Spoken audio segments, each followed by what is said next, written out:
మత సామరస్యానికి రంజాన్ పండుగ ప్రతీకగా నిలుస్తుందని కాకినాడ జిల్లా ఎస్పీ ఎస్ సతీష్ కుమార్ అన్నారు. కాకినాడ భానుగుడి జంక్షన్ పోలీస్ లైన్లో గల మస్జిద్ ఏ షరీఫైన్ లో మస్జిద్ కమిటీ ఆధ్వర్యంలో ఏర్పాటు చేసిన ఇఫ్తార్ విందు కార్యక్రమంలో జిల్లా ఎస్పీ సతీష్ కుమార్, అదనపు ఎస్పీ పరిపాలన MJV Bhaskar Rao, additional SP AR B Satyanarayana, special branch DSP Chavvakula Srirama కోటేశ్వరరావులు పాల్గొనేందుకు రాగా మస్జిద్ కమిటీ సభ్యులు ఘనస్వాగతం పలికారు. ఇఫ్తార్ విందులో పాల్గొన్న జిల్లా ఎస్పీ సతీష్ కుమార్ మాట్లాడుతూ ముస్లింలకు రంజాన్ శుభాకాంక్షలు తెలిపారు. ఈ కార్యక్రమంలో మస్జిద్ కమిటీ సభ్యులు, ముస్లింలు పెద్ద సంఖ్యలో పాల్గొన్నారు.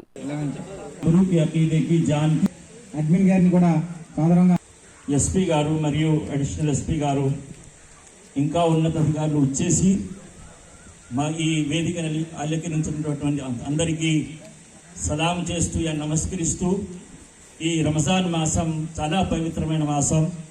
ఈ మాసంలో ప్రతి ముస్లిం కూడా ఆడ మగ సుమారు మగ పిల్లవాడైతే 12 సంవత్సరాలు, ఆడమ్మ అయితే 9 సంవత్సరాల నుంచి జీవితాంతం కూడా ఈ ఉపవాస దీక్ష పాటించాలని అల్లా ఆజ్ఞతో ప్రవక్త ముహమ్మద్ సల్లల్లాహు అలైహి వసల్లం వారు ఉపదేశించారు.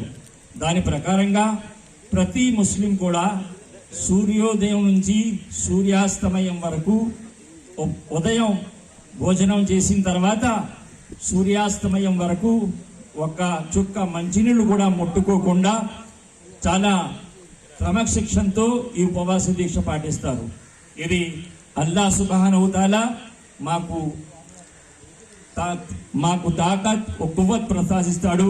ఈరోజు విచ్చేసినటువంటి అధికారులందరికీ నేను భగవంతుని సన్నిధిలో ప్రార్థిస్తూ ఈ అవకాశాన్ని కల్పించినటువంటి షరీఫైన్ మసీద్ కమిటీ మెంబర్లందరికీ నేను శుభాకాంక్షలు తెలుపుతూ రంజాన్ మాసం ఈ సెలవు తీసుకున్న